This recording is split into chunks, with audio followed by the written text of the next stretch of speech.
you ever messed up so bad that you feel like, do I actually fit in here? Because as I've been traveling around, I feel like that's the main question I've been getting recently. Is that, do I actually belong to this thing called church, or to this thing called Christianity? Do I actually belong to Jesus? We make this assumption that church is this place that we need to, we say these things. Maybe if I just get my life together, like everybody else, they go to uni, they've got a job. If I can just break these bad habits, if I could just do something great, right? And then maybe God will love me, and then maybe God will accept me, and then maybe God will hear my prayers and do all of these things. And I'm not here to make us feel bad, because Christianity is not that. Christianity is not to make you feel bad and then make you feel good later. Christianity is actually to remind you that you were created in the image of God, right? We've fallen, and the King of the universe came here to rescue us. But have you ever thought that you've messed up so bad and you've wondered, will God actually hear my prayer? Will God actually love me? Do I actually belong? King Saul, yeah, awesome. So King Saul was on the throne just before David. And the relationship between King Saul and King David was actually a really bad one. Okay, there's so much friction. Saul is going after King David so much. He wants to kill him. He wants to take him out so many times because he's just so jealous of what David is doing. So there's this tension between these two houses, mainly from Saul's side. But as we read this, I want you to remember that there's this tension happening, right? Between the two houses of King Saul and King David. Father's sake, Jonathan, and I will restore to you all the land of Saul your grandfather, and you shall eat bread at my table continually.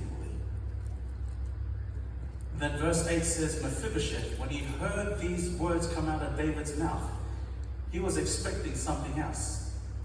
But when Mephibosheth heard these words come from David, he bowed so low, and he says these words, what is your servant that you should look upon such a dead dog as I?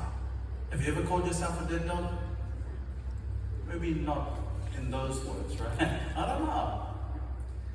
But maybe it's just me. Maybe it's just me where I've asked the question. He's actually asking the question, God or David, are you sure you want to give all of this land that belonged to Saul? You want to give that to me? Who am I that you would do something great like that for me? I am as such a dead dog.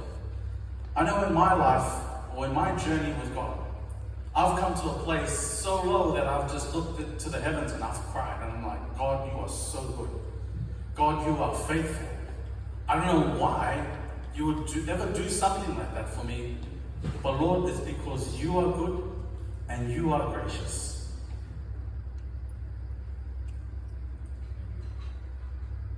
Because of his past. But instead, he was actually told that I want you to be like one of my own sons. When he was summoned before the king, he was told, he was expecting that he was going to be condemned to death.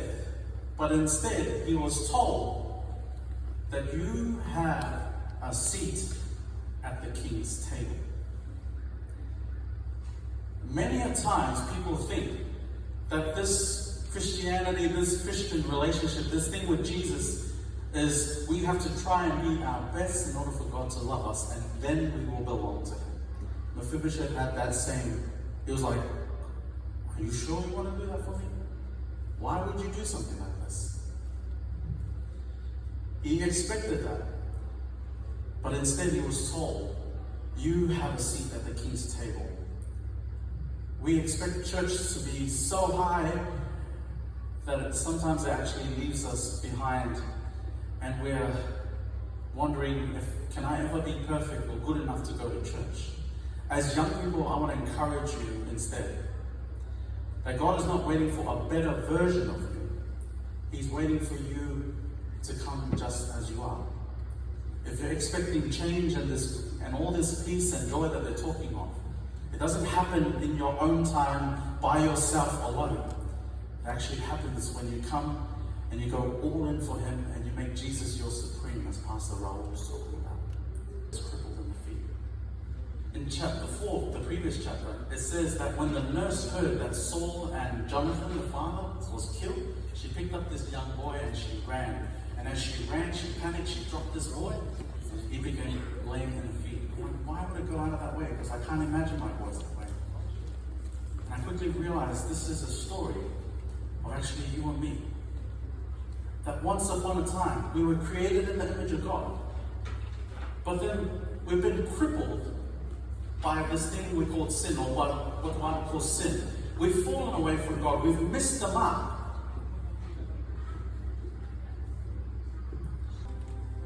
Next week, we'll have Global Youth Day, and so many other weeks after that. Let me encourage you to be the hands and feet here in Sydney. Our theme for this year in the youth department is to go all in. All in. Not half. All in. Will you go all in for the King that came to this earth and walk with us? Our prayer is that you will. Because yes, the work will be done by our church, but it will be done by each and every one of us that are sitting here, including me, faults and all. God is going to take us, use us, if we're willing to submit and give all to Him. And I think He's got a great work to do with each and every one of us. Let me remind you again that you have a seat at the King's table. But will you take that seat? God bless you.